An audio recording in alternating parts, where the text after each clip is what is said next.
Qaysi menyuda slayd dizayni tanlanadi? Keling, birinchi navbatda dizayn menyusi nima uchun kerakligi haqida gaplashib o'tsak. Slaydlaringizning umumiy ko'rinishi va uslubini belgilash uchun ishlatiladi. Slaydlar menyusi. Dizayn bo'limida tayyor slaydlarning shabloni berilgan, ya'ni templates degani tayyor slaydlar shabloni degani. Rang sxemalari, fon uslublari va boshqa dizayn elementlari mavjud bo'ladi dizayn menyusida. Keling, endi dizayn menyusiga dizaynni tanlash haqida gaplashib o'tsak. Bu yerda bir nechta qadamlar bor va biz bilan birgalikda bajarsangiz, bu narsani tez va oson o'rganib olasiz. Yuqoridagi menyudan dizayn bo'limini tanlang.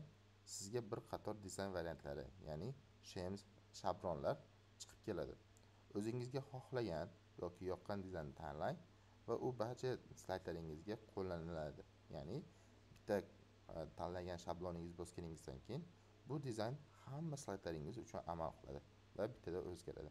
Agar xohlasangiz, variant orqali o'sha dizaynning ranglarini o'zgartirishingiz mumkin. Xulosa: dizayn menyusi slaydlarning ko'rinishini, rangini, fonini va uslubini tanlash uchun ishlatiladi.